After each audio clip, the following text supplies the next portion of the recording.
The show features adults using adult language and discussing mature topics. You have been warned. Hi. Hey. Hey, everybody. Hey, everybody. Welcome to the Chaos Crew Holiday Special, our Simril special, if you will.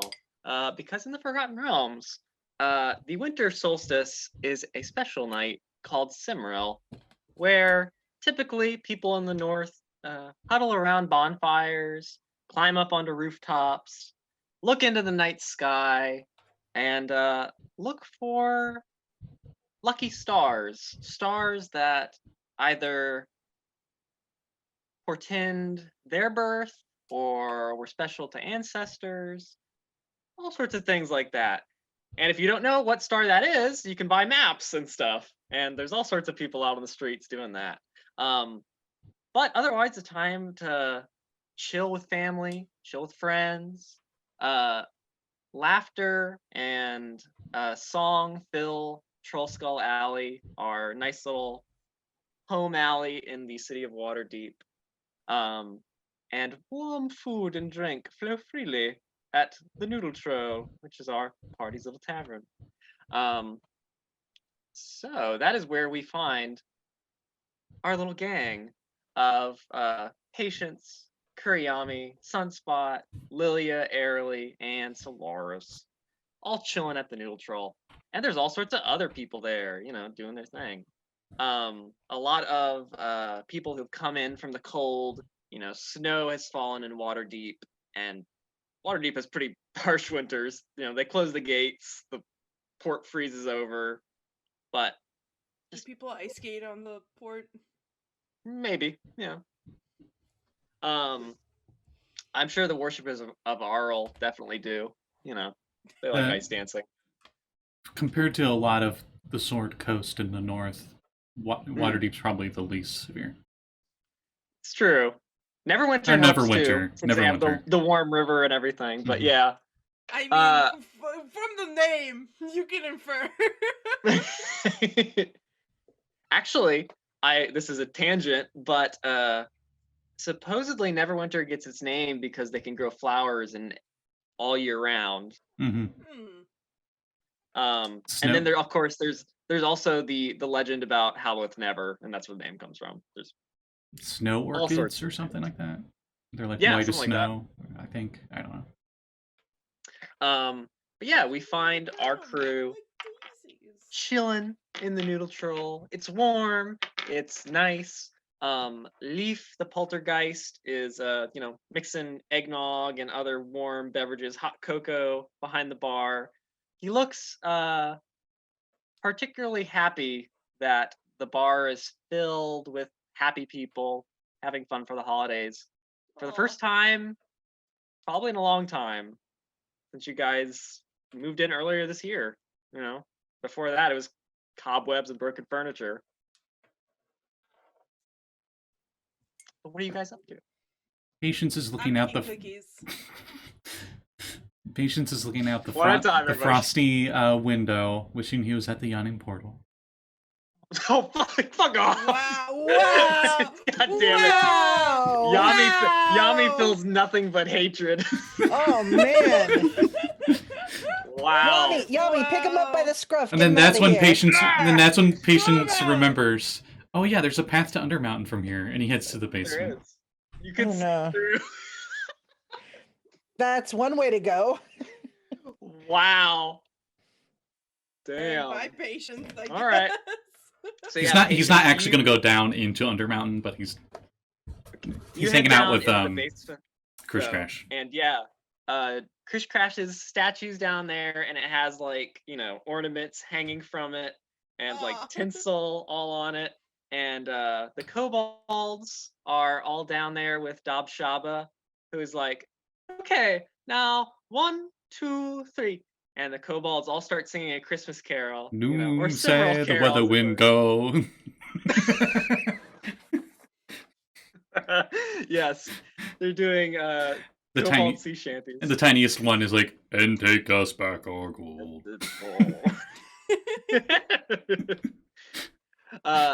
So you enjoy the musical stylings of Liquid Gel and the other two kobolds who I'm sure had names at some point, but I'll never remember them. Isn't it like Apple Cheeks or something? No, Appleface is one of the goblins. Oh my god. I think the goblins had names, but the kobolds never really got fully established names. I think Liquid Gel might be the only one who got a name, yeah. Mm-hmm. Let's name them Spiky and Aloe. Spiky and Aloe is pretty good, actually. Yeah, Spiky okay. and Aloe, yep. Perfect. Spiky, Aloe, and Liquid Gel. All right. So Add it that to the guide. Patience, goes past Leaf down into the basement, and you can hear the musical stylings of Spiky, Aloe, and Liquid Gel coming up from down below, amid all the clutter upstairs, of course. Clutter and clatter. What are you guys doing? The rest of you upstairs. What kind of cookies are you making, Lilia? That's a good question. They're shaped like all of her friends. Like she's taking very. Are they? Oh my god! Hi, Yummy. Oh my goodness! What the heck? I look away for 2 seconds and there's cookies. I made Dylan cookies for. I saved these two specifically since they're love Yami it. and Lilia. Oh, Yeah, I made our other characters as well. So. It's exciting. Yeah, I made one of Elfman too. Oh. Yeah, so she's making cookies of like everybody that works in the trail. Oh my god. Oh. Wow. Thank you, Sean, for the bits. Hey, thank you. Hi, Sean. Sean stops by and puts a bunch of purple crystals on the counter. Well, thank you, Sean. And Who is this mysterious man? Yami counts them and goes, that's funny. That's a power score. Ah! And then all sorts of crazy things happen in the tavern, and then it goes back to normal. It's All like, the, oh. all the Wow, furniture, that was insane! all the furniture is like, yay! Yeah! Oh my god, I can't You believe it's realize Pee-wee's that all of the Playhouse. furniture are mimics in the Oh, troll. well, it's the mimic colony from Tasha's Cauldron and Yeah, everything. I was about to say that's the We thing. We just moved had them no in. clue. We moved them in, like we move in everybody else. Yeah, Tally, the woodworker, actually just gave us a bunch of mimics when we asked for furniture. God fucking damn it. He was trying to kill us. Yep. That's all. There's questions about that, but okay. Speaking of Tally, Tally, who is a half elf, comes walking in with a little girl on his shoulders, and his partner Nim, the Nimblewright, walking beside him with big ol' hat, big ol' cloak. And Nim seems to have some other stuff on his shoulders wrapped up in like a big canvas bag. And Tally is like, "Happy Simril, everyone! Happy Simril! Hi, Tally. Hi! It's good to see you all. I don't think you've met." And takes the little girl off his shoulders and puts her on a bar stool. Says, "I don't think you've met my daughter. She's actually been out of Waterdeep because of all the gang war stuff and." Yeah, the horse revolution. The I didn't want her to have to deal with all that, so she's been living with her grandparents in Silvery Moon. But, hey, say hi to everyone. She's like, Hello. hi. Where's Martim? Martim! Martim has actually been upstairs all day so far. We've not seen him. But Tally's daughter, says hi and Hi. says, Like a cookie. Do you want some cocoa? We have cocoa. Okay. I go and get a big old mug of hot cocoa. Wait, you have Chilton? Patience pops up from the trapdoor. Wait, do I smell Chilton cocoa? "Oh yeah, You do. sure do." And they don't have this at the Yawning Portal, Patience. Yeah. Oh, they don't? So salty. They That's what don't? makes him decide to stay. Oh, I better bring some to Durna. No. He's missing out. You could always invite him here for the celebration. But he can't could. leave. Well, he can, but he's not supposed to. He's He's not meant to. Is he being held captive by something from down in the dungeon below? No, he's protecting the We need to well. rescue him? He's I'm protecting good the at rescuing entrance. people. Ask my husband.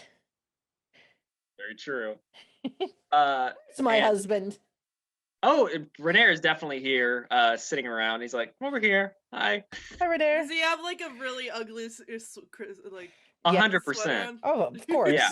Actually, I feel like Renair not only has an ugly sweater on, he is the person playing Father Winter, basically. Oh my god! Amazing. So he has the big beard on. Oh.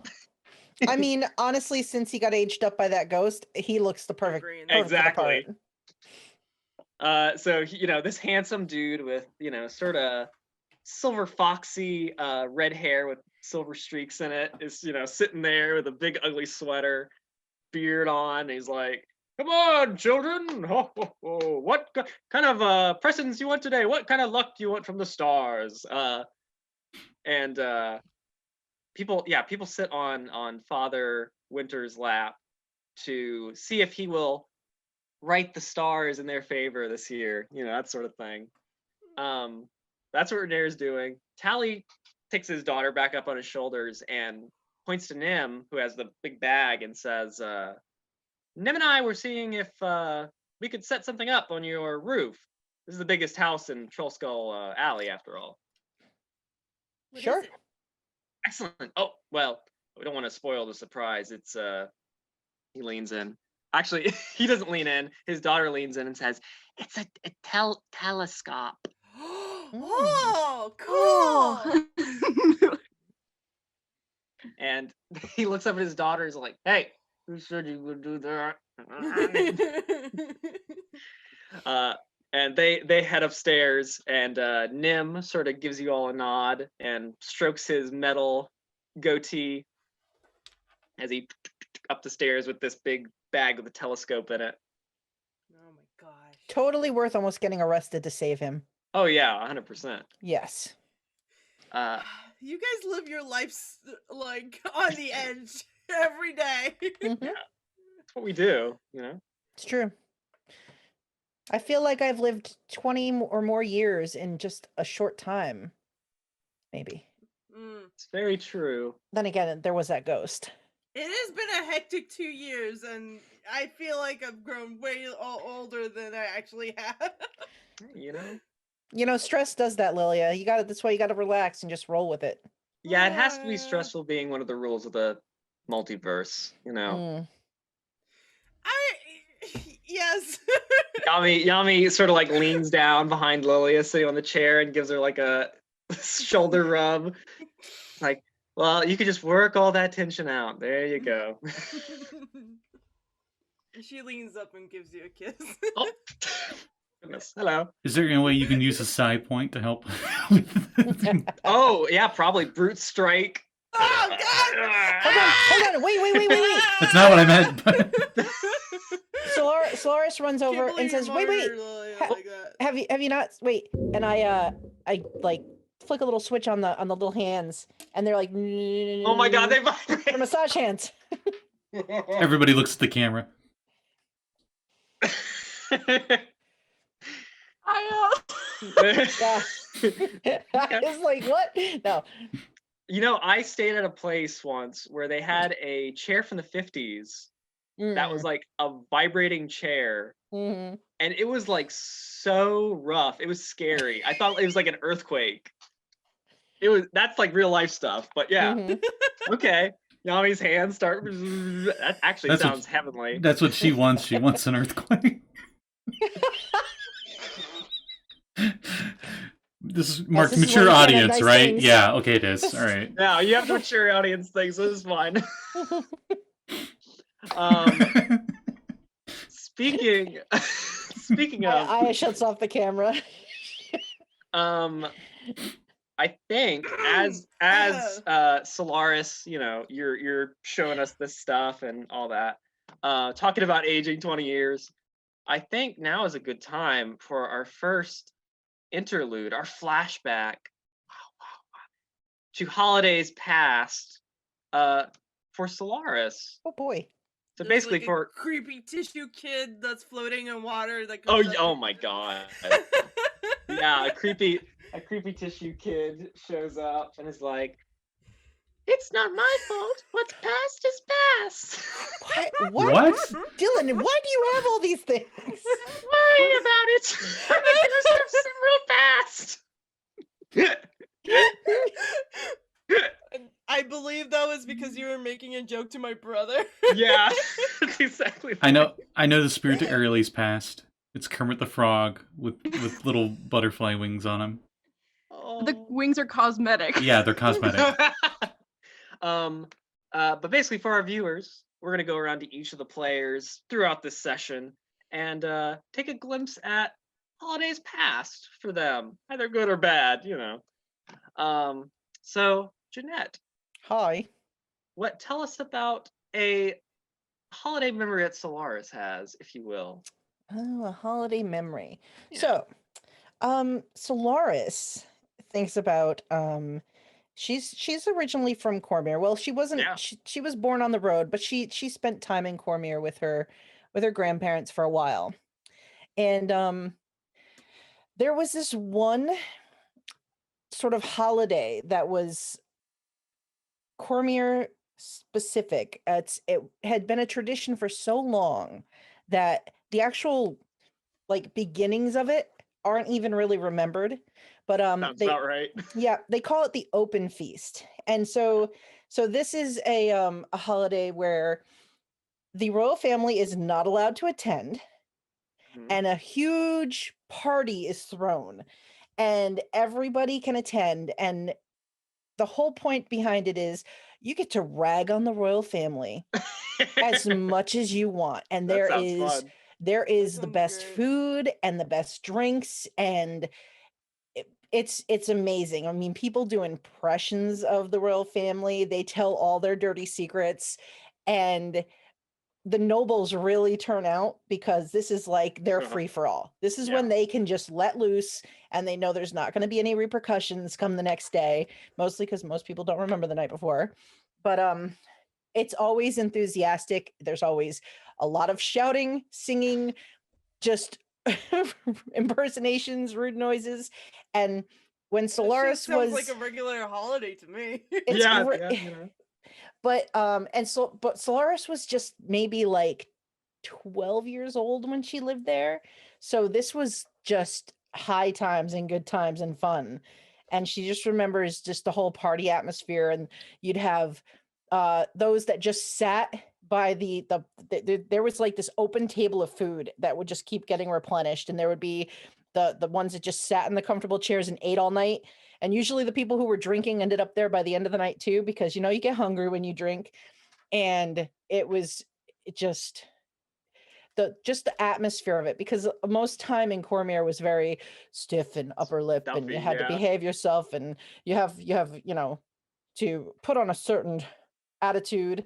And it was so the 1 year that she was there for it, it was just the most fun she ever had. And she learned a lot of stuff. Tell us one thing she learned, Solaris. Well, the story she heard was that the oldest born son of the king at the time was not actually his son, but he didn't know that. And yeah, so she always I think I've thought it heard was that one too, actually. she always thought it was pretty funny that the person who would inherit the throne was just a regular person, and from here on out the royal line wouldn't really be royal, but hey, that's fine. Yeah. Nobody needs to know. It brings to mind a certain Daggalt Neverember. It really does. It's funny how these things kind of loop back around. Yeah, So as you're sitting there with everyone else in the Doodle Troll, the festive atmosphere all around, you're thinking back to these times in Cormier, good old times when you were young. And as you are, someone else sits at the bar. He is a dwarf fellow who does not have a beard, because a true dwarf does not need one. It is Weeb Waifu. Hello, Weeb. Weeb waifu! And he says, yeah, he walks in and like the camera freezes on him. And the audience, yeah, studio audience. And he comes and he says, hey, everybody. Hey, Weeb. Hey, Weeb.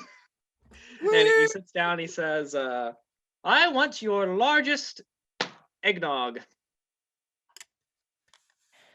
You can't handle my largest eggnog. I need it, please. This I'm a dwarf, I can eggnog handle is it. My eggnog is far too powerful. It is not meant for a beast, let alone a man. Just because I don't have a beard doesn't mean I can't handle it. I'm still a dwarf. I have poison resistance. Mm-hmm. My God. You overestimate your And- power. But here. It's okay. You can get drunk tonight. And he says, I'm actually waiting for someone. Oh. Oh, really? Mm-hmm. Who are you waiting for? He says, well, Husband do.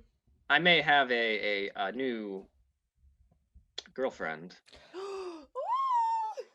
Yeah, I may have met her after you guys sort of ran the Xanathar out of Skullport. I ran into her down there, and well, she's quite the light of my life, all things considered. Does she have a name?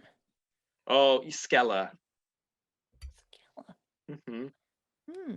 It's a name that fills me with such joy. Not even Marodin himself could craft such a beautiful name. Goodness. And there's a ding from the door, and he turns as a woman with, sort of dusky skin, sort of bald head with a white sort of mohawk thing going on, comes in, and he says, oh, there she is. Oh, goodness. Do I look decent? Hey, you look great, man. Oh, thank you. He takes a big chug from the eggnog. I quickly slide him a napkin as he's got the eggnog mustache after the fact. Oh, I don't want any facial hair adjacent stuff. You're on the 19, by the way, so he totally just like. And this nice dwarf lady comes over, and he hops off the bar stool, gives her hugs, kisses, and says, "Everyone, this is my lovely girlfriend Skella." Says, "Hi, everybody. I'm Skella. Can I get that eggnog too, actually?" Yeah. Excellent. You don't have like Underdark lizard eggnog, right? I don't know. Do we have that? Look at Yami. She goes back into the kitchen. There's just like This is like 12 goblins like making food and like just. Hey, there's not enough room back here. Shut up. One of the goblins goes flying out of the kitchen. I would say no, because I rolled a 13. However, Yami would probably find something that she thinks is lizard egg adjacent and try and make it. So let's see how that goes too. Another 13. All right. Well, good thing too bad this isn't Eberron. So yeah, she brings out like this eggnog that looks like it has just like leather scraps in it, maybe. What is that? But Skella takes it and she's like, "Oh, excellent! I haven't had some in quite some time." And, her and Weeb clink their glasses, start drinking. That's so wonderful. I'm so glad we've found somebody.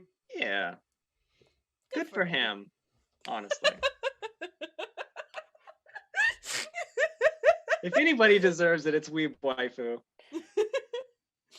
It's true. And he says, I guess He's you could the say... best waifu for sure. Exactly. And Skella says, he really is. A wink.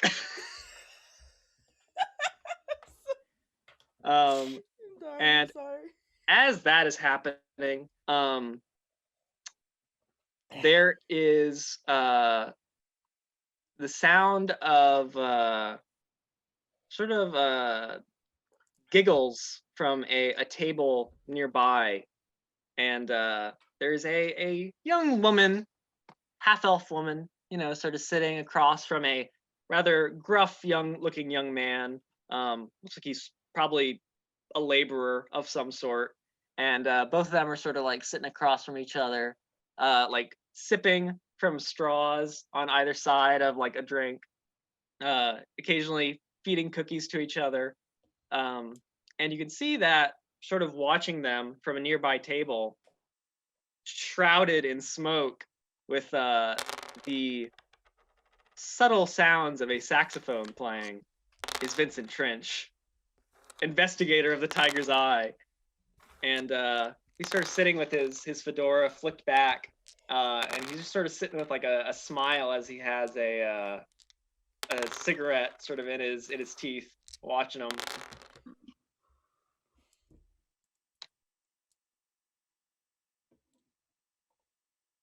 Does anybody want to approach Vincent Trench? You guys know that guy? Yeah, he's actually a detective. Mm-hmm. Really, probably has a lot of interesting stories. That's true. I will bring him a drink. Okay. So you walk Hey, over it's so to. nice to meet you, Vincent. He sort of has his legs kicked up on the table, and he says, "Well, you're a short one, aren't you? Not quite Yes, the I'm a leggy gnome. dame I was expecting." Do you want me to go back and like No, tell no, Yami no. to come in and like bring you a drink? No, I appreciate it. And he sort of picks up the drink and sort of does it in front of his eyes and says, "Is there whiskey in here? Gin? What are we looking at?" It's eggnog. I don't know what that means. I have never made boozy eggnog, so I can't tell you exactly what alcohol is in it. So I I see. assume that Lilia probably doesn't know either. I'll see if I like it. Yeah, try it. Tequila. Well, Thanks, Arlie. he, No, I don't know what's in it either. I just think He- it's tequila. he Okay, takes looking a this up. drink and he sort of just goes and like water falls back out of his mouth. That was I awful. wrote what booze into Google, and the first thing that comes up is an eggnog. It's usually rum or brandy or bourbon. Okay. He says, "That was awful." And he Do you sort want of something else? throws the You rest of have- the eggnog behind his shoulder and says, We "But have I drank it some- all, I swear." Do you want some hot chocolate or something? "Get me your hottest cocoa, Okay. Do you want marshmallows? the biggest." Okay. Yami, bring out the giant marshmallow! And Yami, who has, I'm imagining like a headband now, she's like working in the kitchen, and she's like, "The biggest!" The biggest! And she reaches into a barrel and just pulls out a marshmallow that's the size of the barrel. Yes. And No, you just put it in like a cup like the just put it in a regular cup. You bring it over to Vincent Trench, and he's like, "That's what I'm talking about." I got you. And he looks over at the two young lovers at the table, and he says, "Does my heart good to see young love." Yeah, it's so nice that everybody is enjoying themselves. Do you have somebody? Me? No, I haven't had someone in a long time.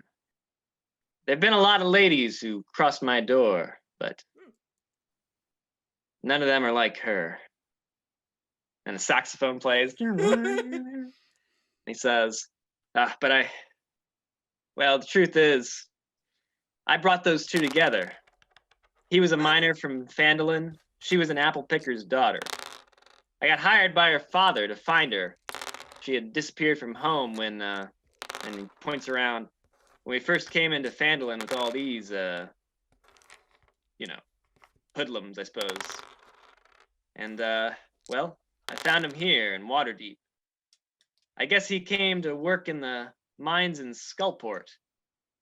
I guess your friend Entropy and her friend, Wink, her friend, Vajra, ran that half-ogre dude out. They were able to take the mines. Pretty good business from what I hear. Soon Mithriel's gonna be flowing up from there and like it's hotcakes.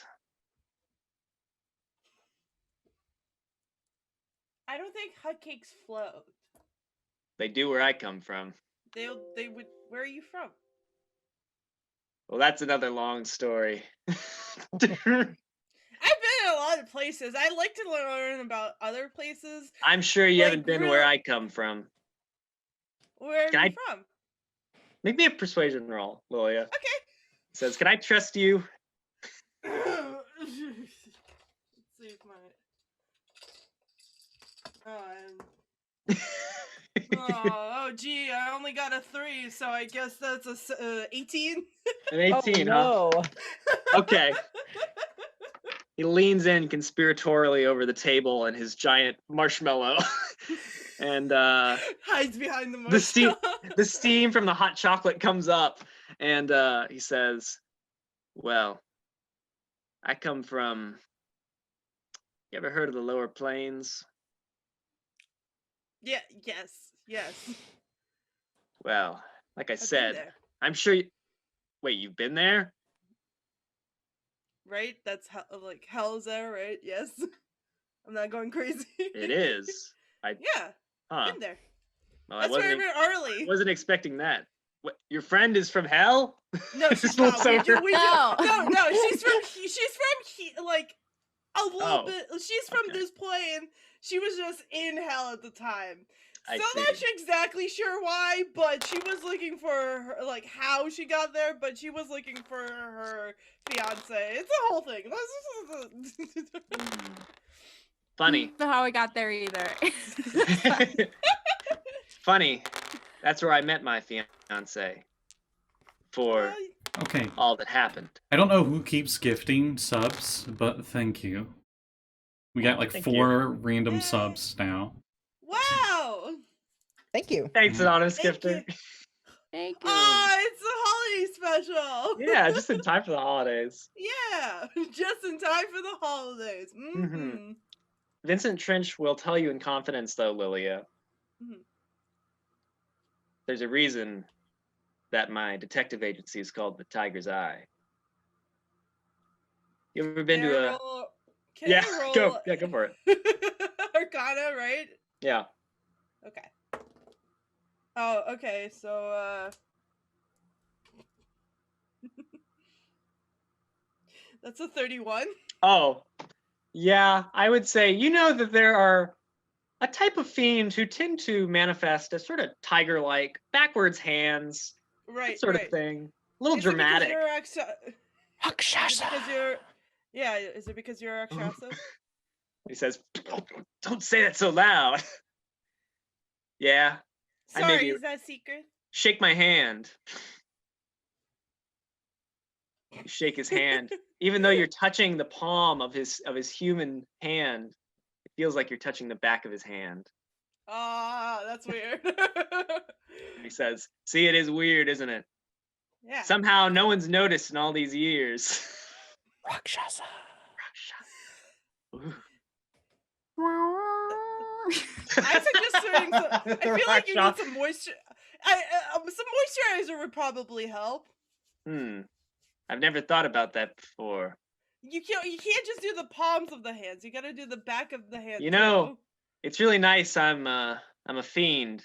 No matter how many cigars or cigarettes I smoke, I'll never get lung cancer. It's like, well, it is pretty nice. Is that in the job description? Yeah. Yeah, totally. Well, you're certainly welcome here, and I hope that Hmm. you find whoever that you're looking for. And he says, well, I always find my man. And the saxophone plays again.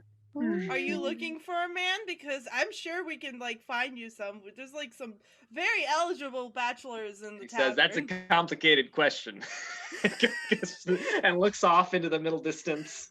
What kind of person do you like? I'll find you somebody. And he says, "Well, there was one member of the Waterdeep Watch, but he had a fedora and a penchant for monologuing, but I'm pretty sure he got disintegrated by the Xanathark a couple months back." Yeah. And Sunspot, who's sort of sitting nearby, says, "Yeah, I have his hat." And his heart. Lord. And actually, yeah. Well, no, not his heart. Someone else's heart. Another tiefling. Okay. Undermountain tiefling. I couldn't remember if it was the same. No, different tiefling. Sunspot has a lot of tieflings accoutrements. You know, Vincent, you remind me of a book that I read a while ago about a Warforged detective and her cowboy friend. Meanwhile, in Eberron, the Night of Long Shadows, which is also the longest night of the year, a Warforged detective is sitting down in the Red Hammer, surrounded by other Warforged, as well, none of them eat or drink, except maybe some bar pretzels. But yeah, the classic. She looks off and she says, "I feel like someone was talking about me, but I suppose that's just what happens."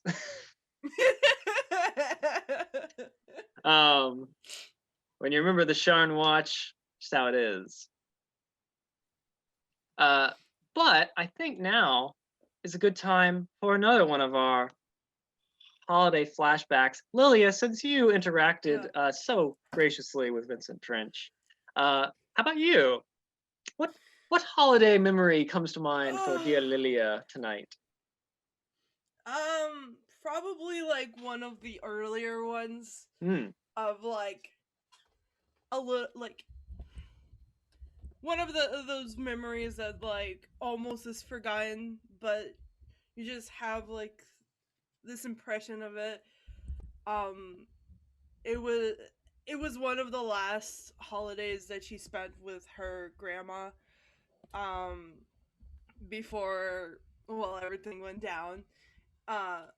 And her parents didn't let her see any family members outside of them.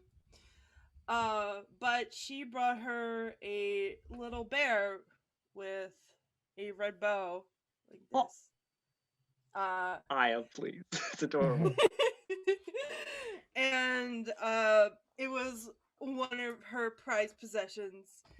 She loved that thing so much. Like she would take it everywhere, and it like the fabric on it like started to get like old and like worn out, but she didn't care. Like that was basically her best friend. Yeah. And a little bit later, her parents took it away from her because they needed something that belonged to Lilia that was very important to her for a big ceremony. And she just remembers getting this and the warmness of her grandma that last holiday. Your grandma, who you haven't seen in a couple months, or actually almost about a year now, since the beginning of Dungeon Academy. Yeah, maybe a little bit longer. Who you hadn't seen before then for years and years. I recall, yeah, like 30 years or something. Gnomes are weird. Jeez. Yeah. So you sit there thinking about this as suddenly Fala Lefalier, the local herbalist, and their girlfriend, the bouncer here, the half-orc Yagra Stonefist, come walking in, followed by the animated shrub that Fala got after we gave her that pot from Undermountain. And Fala comes in and says, "Happy Simril, everyone!" Happy Simril, how are you? Simril! I'm doing great. And Yagra, you're doing great too, of course. And Yagra's like, yeah, I'm doing pretty great. And throws her arm around Fala and gives Yami like a punch in the shoulder. Yami gives her a punch back. And then Yagra gives her a harder punch. And then Yami. Hey! No fighting! It's not fighting, that's how we say hello. If you want to fight, go outside. Yami and Yagra go outside, and Fala watches them go and says, I love that woman. My goodness. While Same. Lilia's distracted, Solaris Yeah. steals some cookies. Yummy cookies. Nom, nom, nom, nom, nom, nom. Do you bring any over to But, Renair as he's playing Father Winter?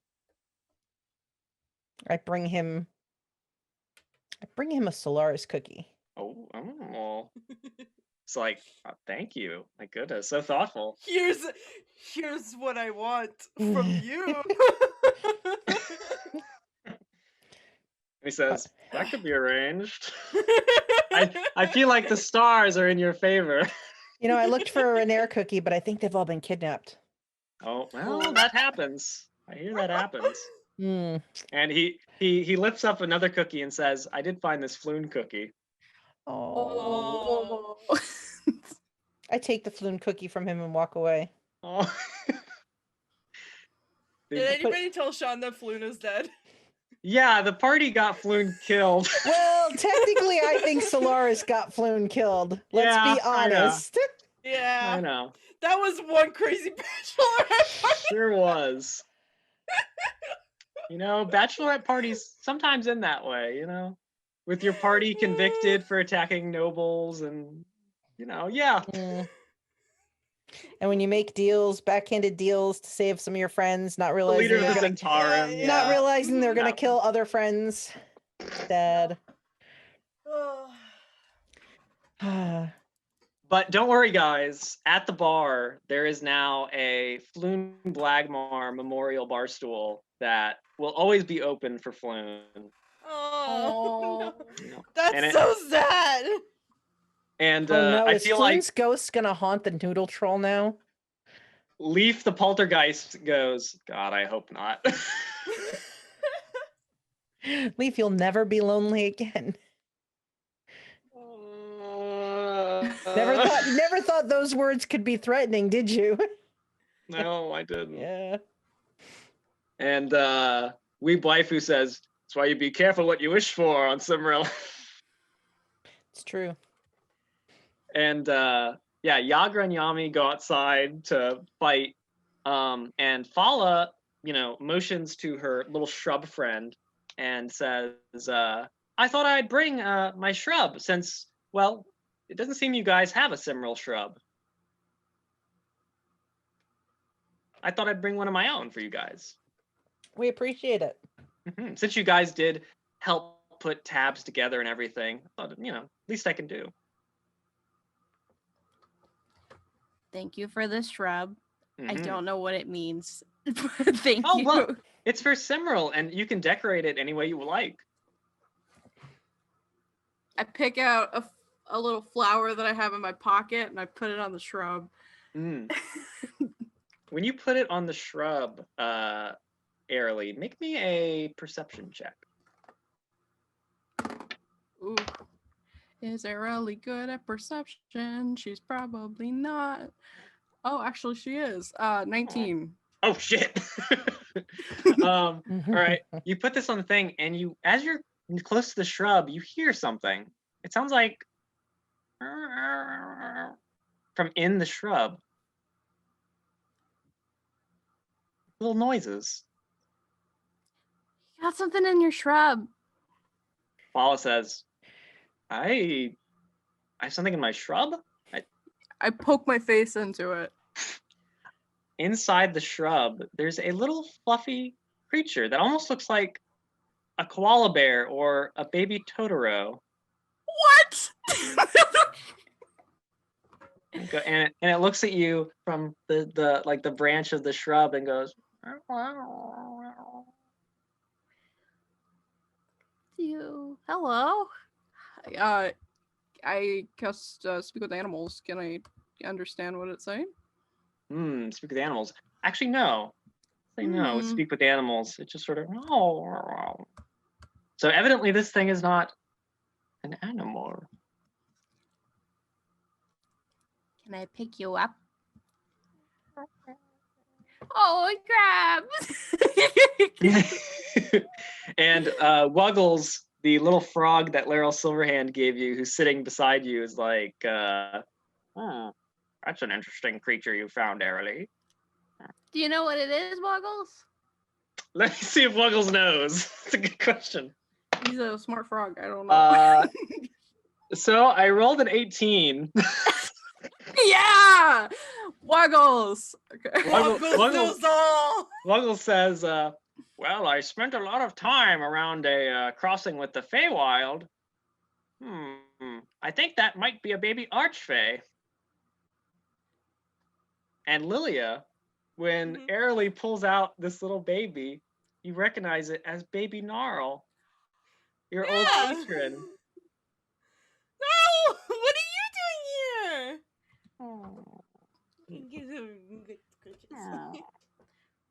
Baby Gnarl, Oh, who yeah! was forced to be reborn because the Queen of Chaos. Did it reach out its tiny little hand to make somebody hover for a little bit? Oh, it probably could, yeah. Oh. I've seen this thing like twice, so I'm sorry if I didn't recognize you. I'm so sorry. Gnarl just pats you on the face, like, okay. And Fala looks at it and is like, Callie says things falling on her. Fala looks at it and is like, oh, I didn't realize that was in the Simril shrub. Huh. Well. How did you get here? You were in Gnarl. the story weaver, really? Gnarl looks at you and just sort of blinks. I give him like the boop on the nose.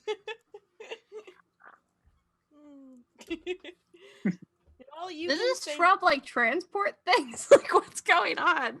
And Fala says, I don't know. I mean, I grew it in that pot from Undermountain. I figured it was just an awakened plant. It's a teleporting awakened plant. Maybe. Maybe there's some sort of wild magic shenanigans on it. I have no clue. I hear Undermountain makes a lot of portals. I guess it could be. It's possible. I don't know. It doesn't matter. Says, You're all good. I don't know the truth, but that might be good for business. Paul pulls out a notebook and starts writing possibilities. I should probably tell the rest of the gang, though, that not to worry about Baby Gnarl. They're probably freaking out that they lost him. Good point. Yeah. Oh, you want to call him in on your speaking stone? Yeah, she'll be like, yeah, I have Baby Gnarl. Don't even worry about it. It's all good. And Winthrop and Seraphine and Brave Sweet all, say hello to you and tell you that they're out in the wild space and the Phlogiston, the Astral Sea, all those fun places, off on adventures of their own with Strahd and others. Hi guys, give Strahd a good throat punch for me, okay? All right. Oh man, I thought she was gonna say a kiss. I was gonna be like, whoa. And Seraphine's like, I'm not gonna do that. She's like, but Airly asked for it for the holidays. Give him a good kick in the butt. And Brave Sweet tells you that Fabio says hello. Oh, yeah. I miss my friend so much. Lily just starts crying. and Winthrop holds up the space hamsters to the phone, and they also say hello and speak with animals. Hey, I heard there's somebody named Twinthrop. Is that a thing? Yeah, he's at the Vale of Akka right now. Okay. Yeah. He's boo. Is Reeves still there? Did you guys like give him the kick to ever meet her? Yeah, we dropped him off. Yeah. Okay, cool. Yeah, you don't have to worry about that. I realized I didn't deal with that before I left. Oh, it's okay. Truly, this is like going through memory lane. Oh God. Yeah, Fala, writes some stuff down, and she says, it's a shame my little podling friend couldn't be here. Where's your little podling friend? Oh, well, I had to cancel him. Wait, what? Falavem. Exactly, yeah. He said Falavem and stuff like that, and it's a kind of a really cute language that he had going on. Oh no, Kermit! Oh no! Oh no! Rip Speaking Kermit. of Jim Henson, yeah, but I had to cancel him. Evidently, he was saying some pretty objectionable things in that cute language of his. Oh, Would have been bad for business, yeah. I guess. So what? He had some pretty vitriolic things to say about Laeral Silverhand. It was kind of a surprise when it happened. Yeah. Oh my. So do you know what he's happened not coming to him? back. He's not coming back for another season. Oh, Yeah. that's sad. Yeah. He seems so nice. He did seem pretty nice, and he always said my name, which Hmm. I appreciated. And he was really good with plants, so I might have to find a new assistant. But these things happen. They do. I have no sentimentality when it comes to business. I mean, in business, you do have to be a bit cutthroat sometimes. If you need help while you're looking for somebody, I'll help you out. Oh, well, I appreciate it. I'm sure you know a gardener or two. Yami tells me you were raised in the forest, so. Yeah, I'm also, yeah. I'm sure you have a green thumb yourself, she. Yeah, and Lilia will prestidigitate her thumb green. Oh, I was just saying, I knew it. I always heard gnomes had a thing for that. Another troll a little troll shows up. I got a green thumb. Oh, hello. We could also send Martin over to help, and we try to have him try different things. So learning and education wise, to see if there's any interest he really picks up on. If he breaks anything, you can send him back. I haven't seen him today. That's true. No, is he still upstairs? Yeah, I think so. What is he doing? It's a holiday. It's a good question. You haven't seen Patience in a while either. He came up for some hot Chilton cocoa, but went back downstairs. Oh. Uh-oh. Did Patience go to the Yanni portal after all? Possible. He may have been kidnapped. Uh-oh. God fucking damn it. Solaris will slip away to go sort of look for Martin upstairs, so she slides off screen, stage left. Right now, however, in the meantime, while Solaris goes upstairs and stuff like that, Airly. Oh, good. I think now is a good time.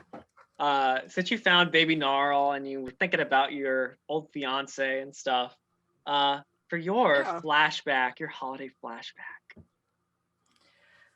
Good times to never meet. Yeah. Good times and Evermeet. Yeah. So, Airly has gone on adventures for as long as she wants to remember. So the holidays kind of she doesn't really celebrate them as like in a group because she's always doing something. So it's like, oh yeah, whatever. But back when she was in Evermeet, when she was younger, it wasn't a very happy time. She doesn't really talk about it, but her parents basically barred her from ever doing the things that she wanted to do because she was supposed to uphold like a certain kind of picturesque version of their daughter that they had presented to their friends. So of course, during one such feast in the Elven New Year, elves aren't really, especially elves in Evermeet, aren't really like prone to having like big basher, parties. Yeah. So it's like, it's kind of one of those shake hands and meet friends and be kind of pretentious And so she, one such occasion, she was dressed up in her finest wares and smudged in between her parents and shaking hands to nobles. And it was the night that she was supposed to meet her fiance, her arranged fiance. And she had snuck like mulled wine when she wasn't supposed to. And she was just very nervous about meeting her betrothed because she didn't really get a chance to say in the saying of who she was going to marry. So basically she met, it was a official thing. So the families met and the parents conversed, and she shook hands with her fiance, and then that was basically it. And then they were intended to be married in the next month. And so after that, she went to where she normally goes, her room, when she sat, and she sat on her window seat and looked up at the stars and wished upon the stars that she would find actual happiness one day. And juxtaposed that as she sort of fades into sitting here in the noodle troll, surrounded by friends, having fun with a little baby Gnarl. Little fluff ball. Yeah. Decorating a Simril shrub. Yeah, putting flowers. So, Solaris, you run upstairs to look for Martum? I do. Okay. Does anybody else go? Oh, I'm gonna look for Patience. Okay. But... Lilia, what are you up to? Yami and Yagra are still outside, by the way. Who's winning? You want to look outside? Yeah. Well, when you look outside, peek out the window.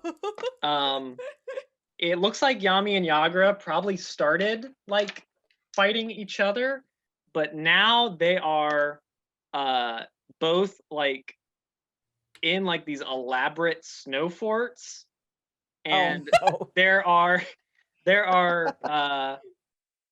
3 kids with them, sort of split between them. There is a little tiefling boy with an eye patch who is picking up snowballs and just chucking them, and Yami's like, good, you've learned well. Wait, what about what the girl that was here before? Is she still upstairs working on the telescope? Oh yeah. Nim's or Tally's kid is upstairs, with okay. her dad. No, I was gonna say, then you'll have a balanced teams. Good point. Let me see if Tally. Yeah, he probably would have noticed since he's on the roof, and probably would have put her down, so she's down there too, I'll say. Okay, great. So I'm gonna say her and Yami are on a team with Squidly, the little tiefling with the eye patch. And Yami is like telling Tally's like 5-year-old daughter to like put some elbow grease into it. Like, your dad's the best woodworker I know. Come on, you can build a better fort than that. And she's like, I don't know how this works. Just like, and Squidly's just like making snowballs and like putting rocks in them and like an arrowhead and throwing them to the other side. Where Yagra is over there with a very lanky looking girl with long black hair and like big earmuffs. And she's just sort of also chucking things, and she's pointing her sword and like telling everybody to throw, not with words, as she does not speak. But sort of the commanding pose of a commander. And there's also a chubby, dark-skinned boy with like a red cloak. He's got his hood up, and he sort of has like a nose cozy over his nose, and he has he's throwing snowballs and saying, "Ray of Frost, ice ball," every time he throws one. And he says, "Oh, look at that one! It hit Mr. Owlbear." Down to a little stuffed owlbear who's sitting on the rampart with him. If I walk by on a balcony above when he throws one of them, I'm in a minor illusion to make it look like, like streamers and things puff out of it as it hits, and then I walk away. He says, "Did you see that one? That was real magic, Mr. Owlbear." And Yagra's like, "All right, kid, don't get cocky. Keep throwing." And we have to take out the red menace. Wow. And Solaris, you actually walk out onto this balcony, and you find that is where Martum is. Martum Trek, our adopted son. Poke my head around. What you doing? And he says, I was just watching, watching things go on." Why are you watching and not participating? What? I didn't want to intrude or anything. I don't think they'd think you're intruding. I think that it'd be more fun with more people. Oh no, I couldn't. I mean, I got homework to do over on the holiday. Oh, come on now. Tutors. You've lived here long enough to know, like, that's not true. We don't worry about homework on the holiday. Oh. I mean, unless you want to. I'm not saying if you want to, that's fine. Well, the owlbear out back ate my homework, so yeah, it doesn't matter anyway. But like, I have to go get it from him. Can I do an insight check on Martin? Sure. I think something's going on here. Let's see. He's definitely acting a little fishy. Yeah. 23. Can I cast Fairy Fire on the snowball fight so everybody glows? Oh, sure. Also, that gives everybody advantage on range attacks. All of a sudden, the snowballs start hitting more often. Yeah. Oh, wow. Okay. Oh, it looks like with that, Yami like shoots you a kiss as she actually got a 15 and Yagra got a 14. Oh! Yeah, finally, right. Yami wins something. Snowballs going back and forth. So what'd you get on your insights, Laura? 23. 20. That's higher than a 15. So yeah, I'm good at I know people. Tries to deceive. You feel like, given the looks he's sort of shooting down, and the fact that he has the loot that Two Strings gave him, sort of here, you feel like he is giving eyes to the girl who's around his age, who's over on Yagra's side, who you've met before a few times. You've been practicing? She's a street urchin. Yeah. And he says, yeah. Two Strings has been teaching me a little bit. Yeah. I bet you your friends down there would like a performance. I think everybody would. It's for the holiday. I bet you could put on a nice performance. You know who'd be really impressed? Yami would love it. Yami would be totally behind this. She would, yeah. Yeah. I mean, I don't know. You think so? Really? I do. Okay. Sure. And he'll like get his legs out from between the banisters of the balcony and pull himself up, and sort of puts his loot on his back and says, "All right, well, I'll see you down there, I guess." And Two Strings is going to be really proud of you. Yeah, I hope he'll be proud, and yeah. And he's gonna walk downstairs and around the noodle troll out to where the snowball match is going on, which Yami, is now standing atop like the broken snow ramparts of Yagra's snow fort, Nat and Jinx are just sort of like sitting there, like, as her, Yami, Squidly, and Tally's young little girl are just sort of like, yeah. Yay! Yami's got like her boot on Yagra's face and is just like, and Martum comes around and sort of holds a hand out to Nat where she is sitting and helps her up onto her feet and says, hi, I know we actually, he says, sorry. And he does some thieves can't like sign language that you've taught him, Solaris. And she does it back, and he says to her, I kind of wrote you a song, Nat. It's like a song, like a cool adventuring song. It's like, yeah, I guess it could be. Yeah. I know how much you like wanting to be an adventurer. You know, my moms are adventurers. So, you know. All 4 of them. All 4 of my moms and my 2 dads and exactly. And Squidly's like, hey, that's lame. I want a song. And Jinx is like, I want 4 moms. I want 4 moms. I don't have one. Come on. 2 snowballs come out of nowhere. Not ruining Martum's moment. Yeah. And Martum will ding, ding, ding, ding, start playing on his lute and start singing for Nat, who, you know, sits back down in the snow and just sort of listens. And so, I didn't write a song, but well, then what's the point, Don? What are we even doing here? Because, man, true music. Okay, put the DM on the spot. I know I've done it before, and I sang as Martum, but yeah, the heck. I already sang your beardy face, so that's enough. Solaris. Yep. Make me a perception check as well. Boy. What is my perception? Can I give Martum bardic inspiration? I want to. Oh, sure. Yeah, I should roll for Martum. You're right. What's your bardic inspiration die? D8. D8. And I got a 27.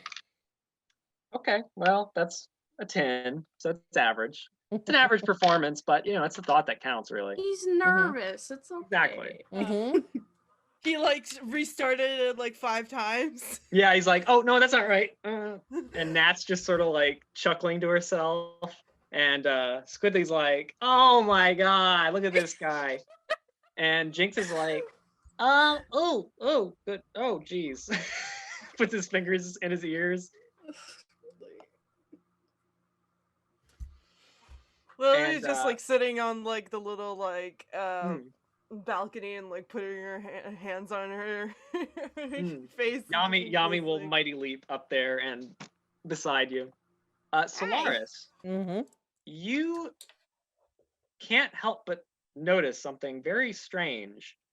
Across the street where that fireball hit during the whole Stone of Galore incident. Actually, when you first sort of met Martum, you see 4 sort of ghostly shapes in the snow. And it looks like his halfling friends who died in the fireball. And it looks like they're all sort of standing there together, sort of smiling as he's playing his song. I love those halflings. Yeah. Wonk and Wicket and Sprinkle and all those, yeah. Lovely little people. Airily. So you went to go look for Patience. Yeah. Patience, where have you gone off to? I'm still in the basement. Okay. So you go back down to the basement. I feel like Dobshaba, you know, now that she's gotten her Simril carols, is now just sort of maxing and relaxing on her her gold, and you and her sort of bonded a bit during Acquisitions Inc. Patience. So I feel like she's cool with you. You are her best servant, as she calls you. And the other kobolds are, they brought drinks downstairs and some food and stuff like that. And she says to you, Patience, "Oh, it's so lovely to celebrate the holidays. My goodness. I know I don't have my mother or my dear brothers and sisters, whatever happened to them, but all of you lovely servants are just as good, I suppose." And And Patience, so nice and toasty. and Patience is just kind of like just doing whatever she tells him to. It's kind of aloof. Okay.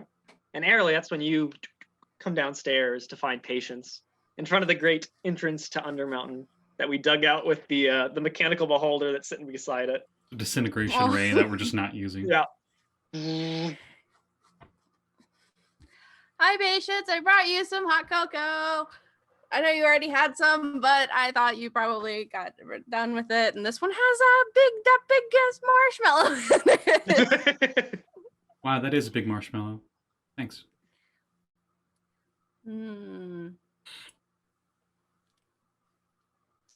Everything fine upstairs? Yeah, Yami is in the middle of a snowball fight when I last left, and there was a baby Gnarl in the shrub, and I think I hear singing, but I don't know. Pear tree on the pear tree. And a tree on the partridge. It's smart, but I'm not sure. Why don't you come up? I never really feel comfortable being around people in the holidays.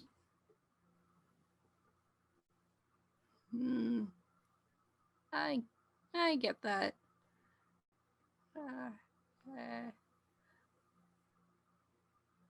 I feel weird being down here now. It's okay. I'm glad you're down here. Oh, okay. But don't let me stop you if you're having more fun up there. No, I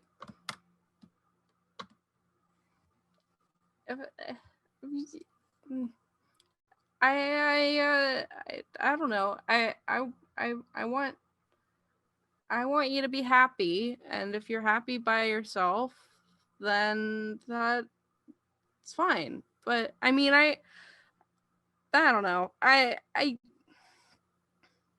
never really knew what the holidays were, because I kind of, like, I don't know. We have a lot of elven holidays, and mostly it was like just shaking hands and being weird and stuff. So, I don't know what the holidays are for you, and but if you want me to stay down here, I will. I gotta ask you a serious question. Oh, okay. Not around here, of course. And he starts heading down towards the entrance to Undermountain. Okay. Airly like sobers up really fast. I'm not sure how long this path is, but if he can not be in Undermountain, he will. It's just, Yeah. Out of the way of the noise and everything. As you pass, you hear the Crisscross statue say, "May Curdle Mac be with you." And then as you're going down, with you. and as you're going down, you hear like one of the kobolds say, or you hear Dob Shaba say, "Do a remix."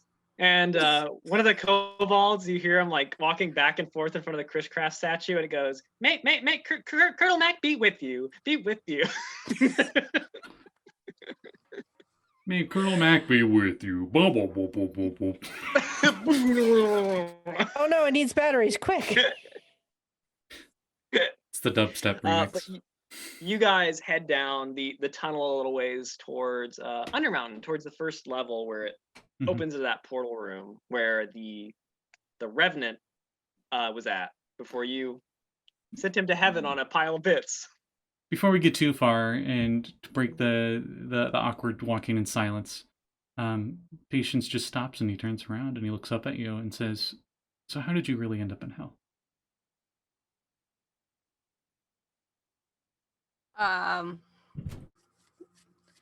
Why do you want to know?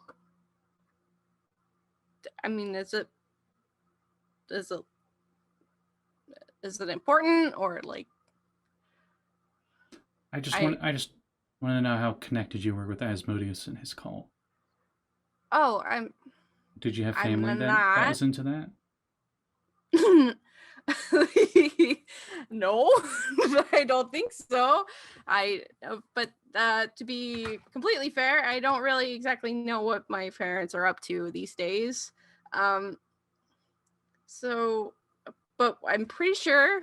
I mean, they didn't tell me everything, but I'm pretty sure at that time, no.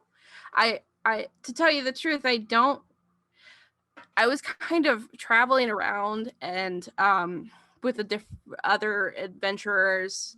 It's a different life basically, but I stumbled upon somebody who told me that they could help me, and what I was trying to do, and I somehow got transported to hell, like maybe clicked the wrong button or something, but I ended what up was their there. name? What I don't If it really doesn't know, it know, really doesn't know. Dylan. So What John Smith. John Smith. John Cena. John Cena. John Cena. It was an invisible man. I don't know what Yeah, to he was an say. invisible stalker from the Plane of Air. Yeah. Oh, those are the worst. Callie doesn't know. Airly probably she doesn't ask questions, so I wouldn't. That's fair. Okay. Mystery man. I don't, but the thing is, like, I'm not a part of that. I mean, I did meet like a devil guy in hell when I was there, but Lilia was there too, and I told him no, I didn't want to do the whole contract thing. I don't really know the whole thing about that. Anyway, what were you gonna tell me?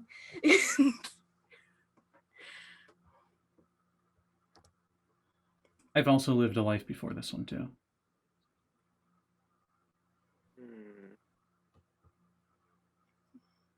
I'm not sure if I can really tell you what it is, but my family name is Black Blex.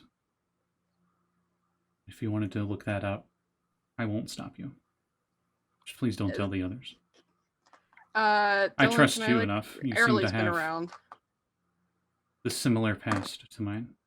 Sure. Yeah, I've been around.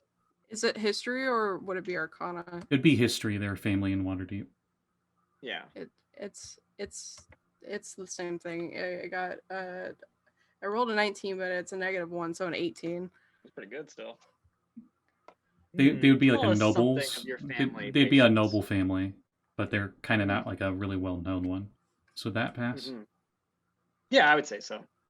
You know they live right across the street from the Castle Lanterns. Oh.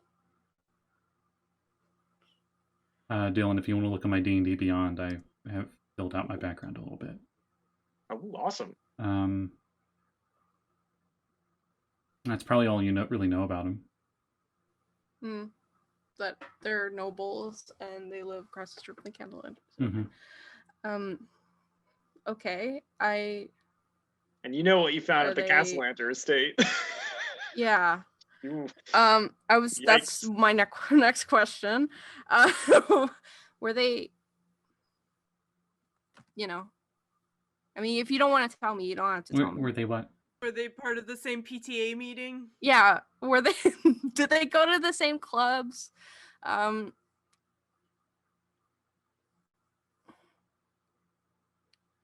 They still do, yeah. Oh.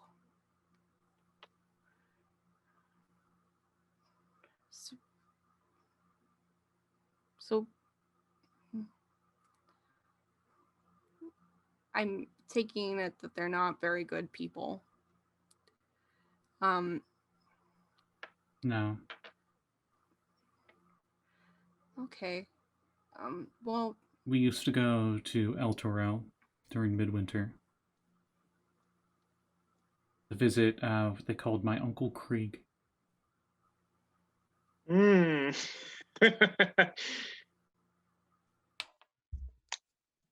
Uncle That- Krieg, huh?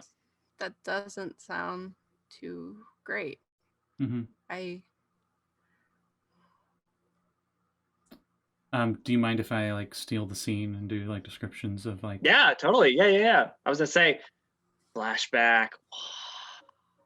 So Patience goes Also, to tell you. Go I ahead. know Patience has a brother and sister. Just I've been thinking about it. Mm-hmm. I I don't know gave if you them have names for names. them. I gave them names. Okay. That's why I gave you the backstory stuff. Okay. And it's Got it. flashback to a little tiefling Patience. Little tiefling Little Patience. kid one that doesn't have the glowy runes on his forehead yet. And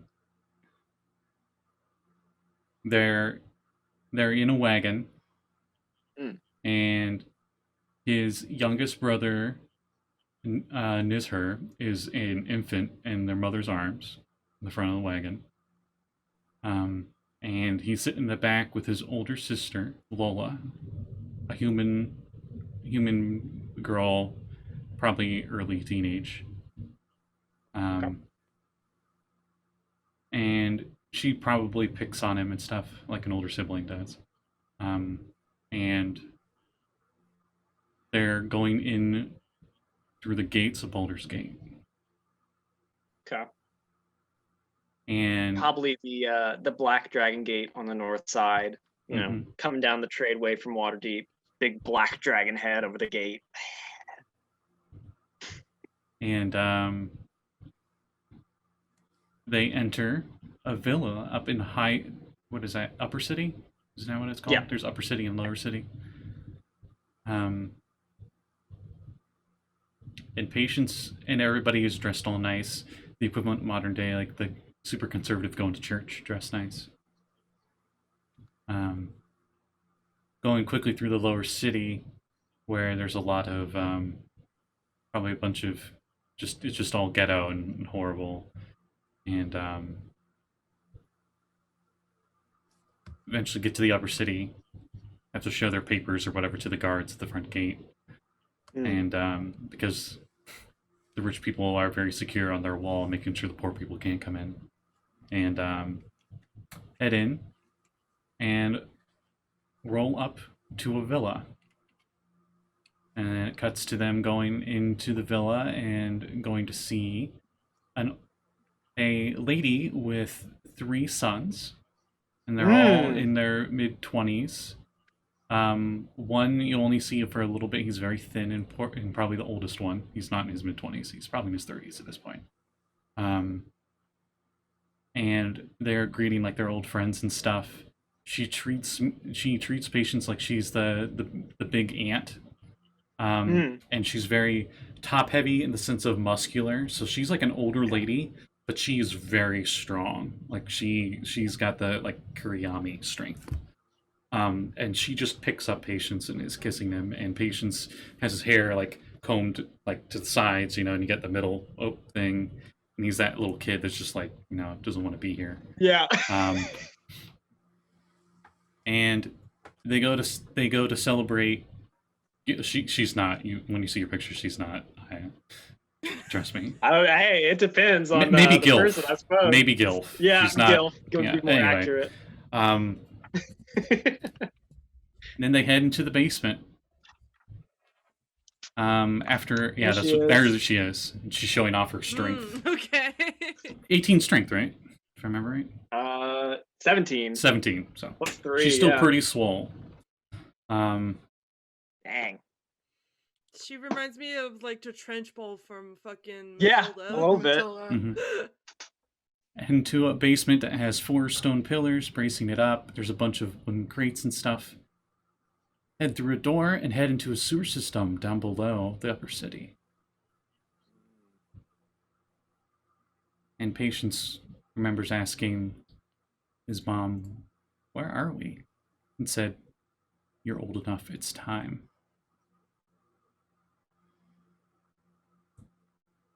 And they go through the sewer system that's surprisingly clean. And Patience is greeted by men and women in red robes. Pointed head red robes. Well, I might as well just give it that extra. Why not? And there's a statue of an angelic lady with a mace. Or, sorry, with a maul. That's what she has. And there's just something malevolent about that statue. It does not look angelic. It gives off quite an evil aura. And there's a poor beggar in the room that gets sacrificed. And then it shows Patience's father, which is a very handsome human male, and he's got like Doctor Strange's hair kind of thing going. Where he's got like that white streak on the side, and he's got a thin black mustache. And when they're in the room and doing infernal chants and stuff, he his form dissipates, and it takes the form of a red-skinned humanoid with big horns and wings, a Cambion. Beyond. Mm-hmm. Okay. And his mom is a human, yeah? She is a tiefling. She's a tiefling. Okay, Mm-hmm. got it. She's a 4th edition tiefling, so she's very beautiful with the eyebrow horns, long black hair, and she is a warlock. Got it. But she probably looks more like a wizard kind of look to her. She's tall and thin, has one gold eye and one silver eye. These might be actual NPCs in Forgotten Realms. So, got it. If you want to look them up later, because you have my backstory. I shall. And then it cuts back to reality, and there goes gravity. Oh. And Patience says, and every year that's how they would celebrate midwinter.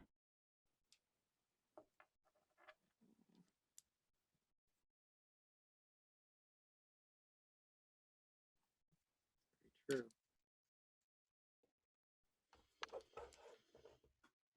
That's where I got my name.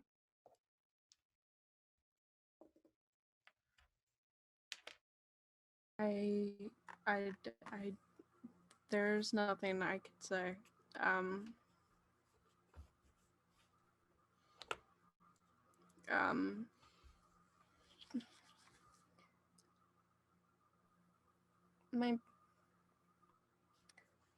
sure that you've already probably heard I'm sorry, and you don't want to hear I'm sorry, but that is the shittiest thing I've ever heard.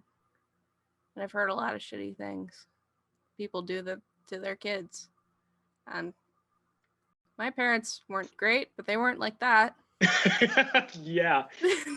Human sacrifice in front of your little kids is pretty bad. A cult that sacrifice every year to a demon or whatever. The worst part of that is it's not a cult. Yeah. That flashback would have been not long after he gained his divinity.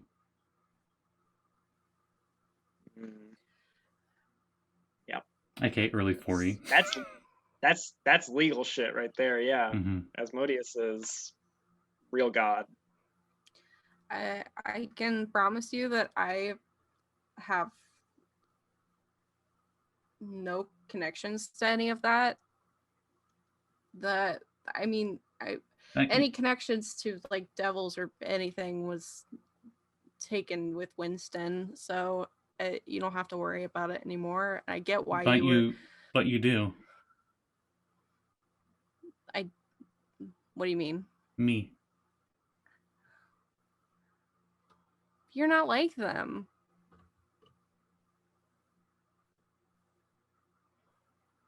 Still Black Blacks. Only a name. That's all you need. That's all the devil needs is a name. They mentioned about I already forgot her name in Dice Camera Action. What was Strix's last name? Oh, Strozny. I remember them. I remember. Stinger? No, before Beast Oh, Stinger. Yeah. Wow. Yes. Yes. That's the only last name that you need her to have. It's a much better last name. But Yeah. I was just gonna make a slight cameo, but whatever. Anyway. Sorry.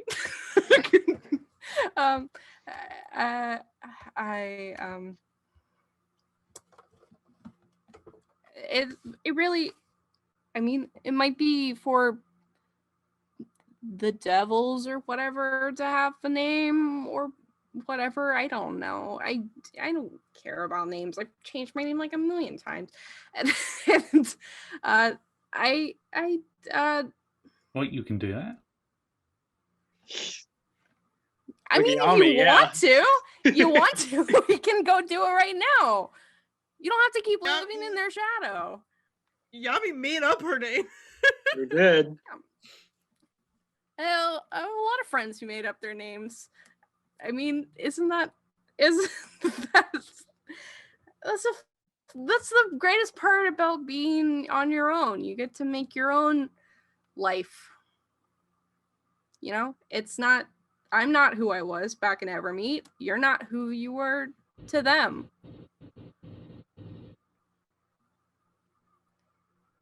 You know, nobody is chained down by like what their parents did, or hopefully not. Like you'd be proud of what I did with the shield.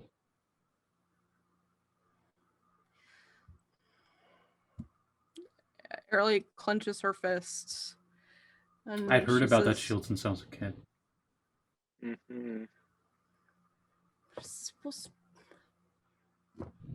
Screw them.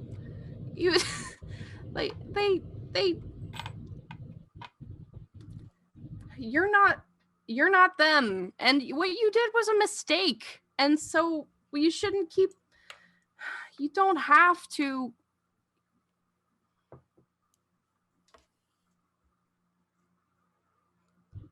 They suck.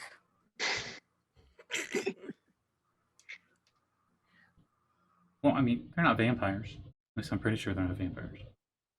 As you say that, coming up the tunnel from Undermountain. Merry Midwinter, I am Strahd.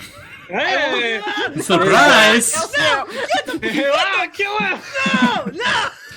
No. Oh no, it's daytime! Blah! It's not Strahd, thankfully. It's just the awful vampire cosplayers called the Undertakers. So, you know, bad like black wigs on and like white face paint and like some red like.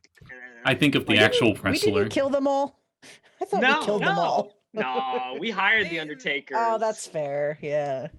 And they're like, "Oh, hi, you guys have we were just going up to the dual troll." Can you Dylan, go? did they work at like the first level of Undermountain, like Yes. to scare like? Oh no, we have a Undermountain dining experience for people. Yeah. Come eat on a coffin. Here's a dangerous heart. Do not touch. Do not touch. Ooh. That's true. We do have. Just that kidding. heart. Just kidding. It's in Chris Crash's pile still. Yeah, don't go up there and touch it. And the vampire, I like to think Chris the Crash probably Undertakers. has in Draconic with that heart. Like, all this treasure can be yours if you can handle this heart. It's Sunspot's heart too. Jeez, it's hard to think about. That's fucking horrifying. But yeah, the Undertakers like are headed up the passage and are like, "Oh, sorry, we were just going to the Doodle Troll to get." Oh no, yeah, no, it's fine. Yeah, they got hot cocoa up there. Have you ever had hot cocoa? Who, me? Yeah. Fuck yeah, I have. It's like blood, but from plants. Yeah. Oh yeah. It slakes my thirst. Blah. God. especially with marshmallows. I like to think Patience knows them more than anyone else because he's been down at Undermountain so much. So he just knows. Yeah, that sounds about right. You would know that every single one of the Undertakers is basically just a failed actor who, since they couldn't make it in Waterdeep, they all decided to go to Undermountain and be like thieves, but like not beat people up, just like scare them by dressing up like vampires to get money out of them. Yeah, now they run a haunted house. Exactly. Yeah. They remind me of another wannabe vampire group. But that was a booty call on a different game. Oh, well. Retroverse. And Aya knows about that. Yeah, I do. I haven't had a booty call since that dirty girlfriend of mine decided to split the Undertakers and run off in Undermountain with her flesh golem. Anyway, neither here nor there. Haven't we all? Haven't we all? Yeah. Arilee's like, yeah, I remember that. I mean, my one relationship I've had in the 100 years I've been adventuring. I mean, we do know a flesh golem. What was his Fabio? Fabio's a lot more handsome than It's true. the other one though. But yeah, the Undertakers will head upstairs. Would you guys like to head upstairs too? Yeah. So, you guys head back. Unless Arilee didn't wanted to talk more. Okay. So yeah, the kids have been brought inside. Lily's drying them off. Are they my like the purpose was to get you upstairs, so if you want to go upstairs, you go. Okay. Yeah. I like to think these little kids are kind of like the mouse kid from Undertale that has like the little hat and a scarf. Yes. Yeah. Yeah, Yami brings them all hot noodles and stuff. And Squidly is just like slurping a noodle when you come out, Patience, and he's like, Dad, is that you? No, Slurpily. You know my name. Dude, people or his parents just transcends every single game. He did that with Callie's character. Yeah. In the other I know, Patience Serene. The first time he met Serene, he was like, "Are you my mom?" Yeah. She's like, Across "No." multiverses. No, Patience will put a hand on his shoulder and say, "Not in this reality. I'm sorry." Oh, he says, "Oh, okay." And he turns to his friend Jinx and is like, "Have you done that magic that can get me to another reality yet?" And Jinx says, "Oh, no, me and Mr. Owlbear are still working on that one." And he shakes Mr. Owlbear's head. We'll get there eventually, though. Don't you worry. You know, Squidly, the family is not who you're born to. It's the people that you care about. What do you So know, lady? I know a lot of things, and I know that, you and your friends, I think you guys are family. And I know that all of these people around me are family. Trust me, it's the best kind of family is the kind that you get to choose. And Yami says, "I couldn't agree more," and brings out all sorts of stuff with all the little goblins: Appleface, Raunch, Fur Daddy Jr., all of our beloved friends, Mott the Shaved, and Sparky Boom Boom. And they're all carrying different dishes, and they bring them out to a big table that's been set up in the middle of the noodle troll. And Yami, sort of gets up onto the stage and says, "And now I hope everyone will join me for a Simril feast in honor of all the friends and family that we've made this year." And sort of lifts a drink, and everybody toast. And Mott the Shaved, the little goblin, gives Weeb Waifu a present, and he opens it, and it's hair shaving products. It's like, Oh, "How did you know?" And hands Mott the shaved a present, and Mott opens it, and it's hair shaving products, and it's like, and they give each other a hug, and Is it Skella you Weeb's I'm looking for? Skella Weeb's girlfriend like looks and is like, oh, and Weeb's like, don't worry, baby, you can have mine. We can use it together. Don't worry. You can have mine, baby. I don't use mine. That's the Don't neckbeard. worry. Avi and Imbric, the two Genasi blacksmiths who live next door. Avi, the air Genasi, is sort of cuddling against Imbric's chest. And Imbric, who has the warm, fiery hair, is just kind of like sitting back, like nonchalantly. But you can tell he's given Avi like a look like, oh, I love you so much, Fala and Yagra, are sitting together, their heads together. And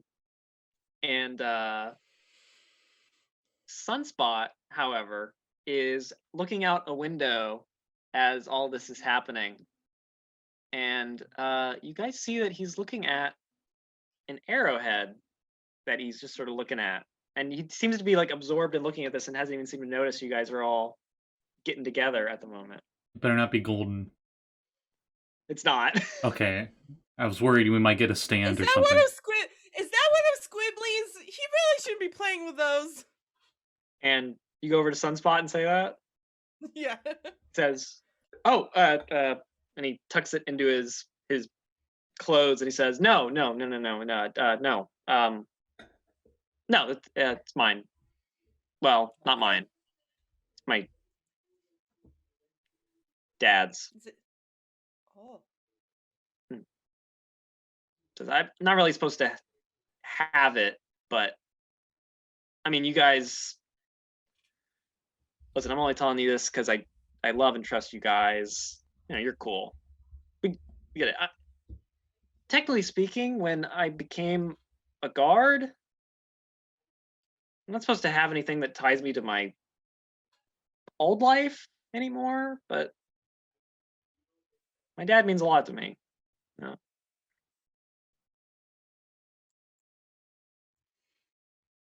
Flashback to Little Sunspot when he was still called Illuminor. It is the day that he decided that he wants to be a guard. And he's like, yeah, I want to be a guard. And his parents, when he comes back home from going out adventuring with his buds, his parents gift him a sword. Not a sharp sword, sort of blunt, kind of a training sword. And he's like, well, is this mine? That's awesome. And his dad's like, yeah, you want to give it a shot? It's like, yeah. So him and his dad go out. No, into silly. That's what arrows are for. him and his dad go out into the village with their training swords. And him and his dad just start like going at it. And Sunspot gets his ass kicked by his dad, but his dad's up on a branch and it's just like, don't try it. I have the high ground. Sunspot I tried have it, the higher ground. And that's why Sunspot became a monk, so he could dodge all those attacks later on. But his dad, helped him back up onto his feet, and for years and years they did that until eventually he became Sunspot and joined the guard program in Aldorai. But he tucks the arrowhead in his pocket and joins you guys at the table. Which after presents and eaten, everybody, Nim and Tally come downstairs and are like, all right, it's time to go look at the stars. And everybody, goes up onto the roof or onto the attic and the balconies and take turns looking in the big telescope that Nim has set up on the rooftop here. Sure, yeah. This has been the most lively Hold a very, very long time. Well, that's what I do best. I'm so glad I have you guys. Yeah. I'm glad I have you guys too. You're all varying shades of cool. He looks around at everybody. But you're my chaos crew, and that means a lot to me.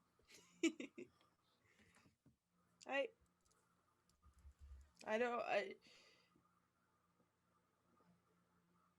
yeah, it's usually just it used to be just me and Gnarl like sitting by ourselves in the forest most of the time. Baby Gnarl sitting on your lap. Yeah, Yami, sits back on her hands and looks up at the stars, the snow kind of crunching between her metal hands. And she looks up at the stars overhead, filling the sky. All the lights sort of down in Waterdeep have, been turned off, so there's no light pollution really. Just stars as far as you can see. And Yami thinks back to her own childhood. And we see a little Yami who, well, actually, we don't see Yami yet. We see through a window into a house where there is, a nice family who have, they're sitting down at the table to eat. They got noodles and they got cool ass like tempura shit, some sweets, all sorts of things like that. To celebrate a holiday that's very similar to this, that is more in line with like, the celestial bureaucracy that controls the stars and has written the stars. But the family is like laughing and opening presents and hanging out. There's several generations of this family, young and old, sitting here. And then we go outside through the snow to the edge of the forest where Yami is just sort of sitting there wearing like a hide that she ripped off a tiger. And she's just sort of like shivering, looking through the window. And cut back from little Yami to older Yami sitting there with all her friends. And she says, yeah, I think it's been a good year. And I'm glad I've met you all.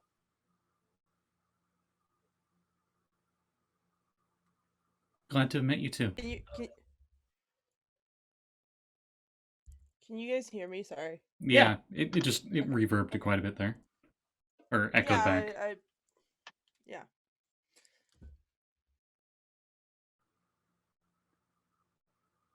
Aya?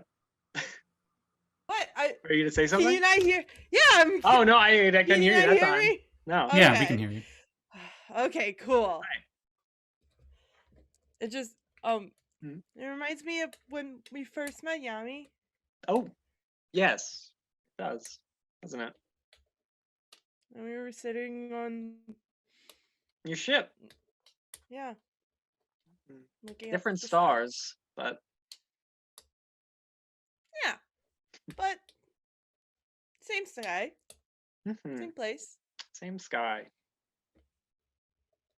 And she picks you up, Lilia, and says, "You want to go look through the telescope?" Yeah. All right, let's do it. And she'll help you up to look through the telescope. And we see, as we sort of zoom out from the end of the telescope, all the Chaos crew and all of the friends they've made along the way, probably some of their enemies too, all hanging out here in Troll Skull Alley, which is filled with warmth and laughter and love for Simril. And I think all of you see in the stars this evening that there are good things ahead. But I think that's where we shall end this session for today. Thank you, everybody in the audience, for joining us. thank you, players, for playing with me. It's been about an actual year in real life since I started GMing Chaos Crew, so I appreciate all of you immensely, especially you, Scott, for hosting. Appreciate it with all of my heart. And let's go around though. Let's do some plug-a-roonies, huh? Jeanette, let's start with you. Hi. I wasn't Hi. expecting that. Hi, I'm Jeanette. It's what I do best, the unexpected. You can find me on Twitter. The information is in the little tag below. You can also find me on my channel, Uncanny_Adventures. We play Skull and Shackles as a D&D 5e campaign every other Sunday. Sure And we do. play some Cthulhu over there. And you can find me here every other Saturday at 7 p.m. Eastern time, which would be next Saturday, because I believe there's a different game this evening. Mhm. I play Ghost of Saltmarsh here with Scotty as a DM, and that's kind of what I got going on right now. You're going to be in for a trip next time.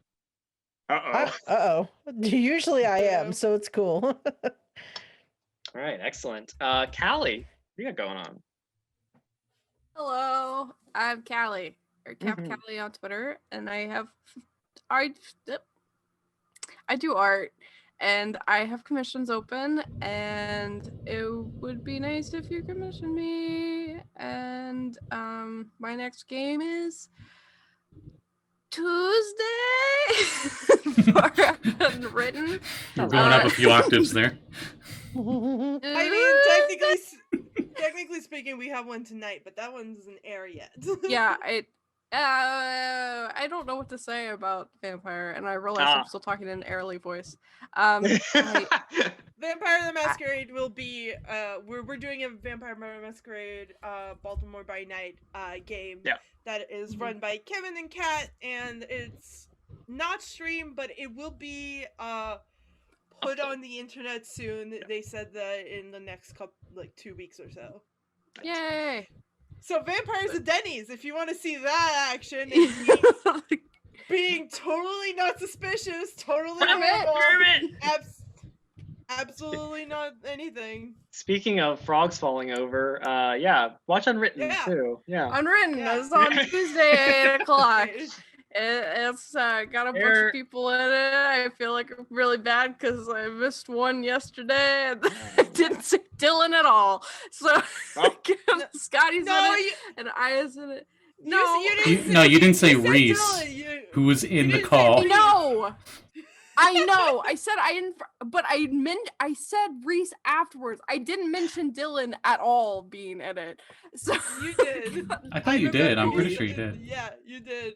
Oh my god. Hey, I'm glad I was in all your thoughts regardless. I appreciate it. Scotty's in it, Aya's in it, Dylan's in it, You're always in my heart, it, Kat and Kevin are in it, they're guesting. It's fun. It's about fairy tales. Check it out. I'm done. I'm so tired. All right.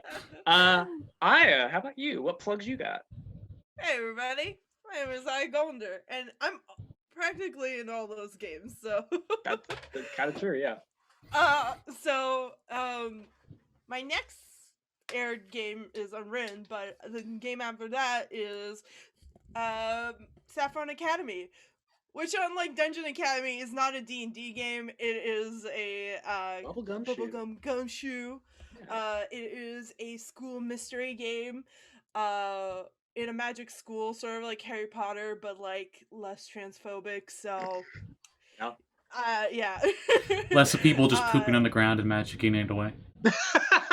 Yes. There is no pooping in the ground. Yeah, I can say with confidence, in all the sessions we've done, no one's pooped on the ground.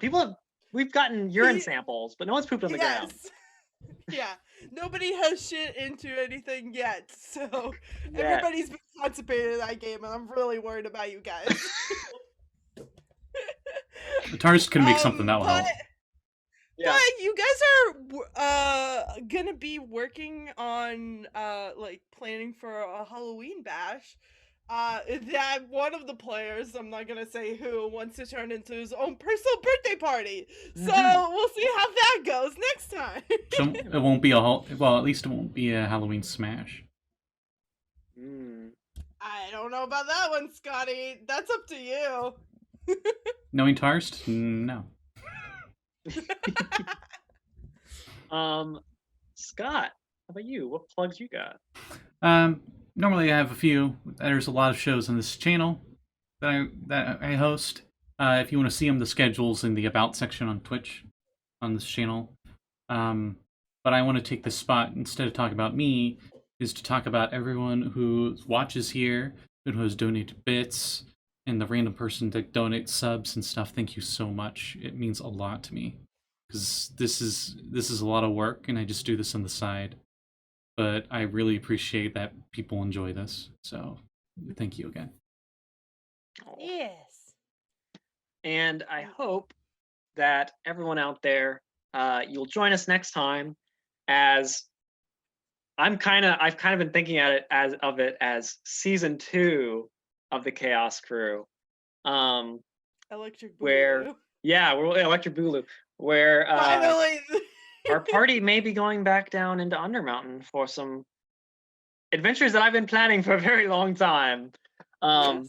So we hope that you'll join us. Are the drow involved? There may be drow involved, yes. Oh boy. Oh no. No, that's on Fridays. Yeah, there's always drow on Fridays.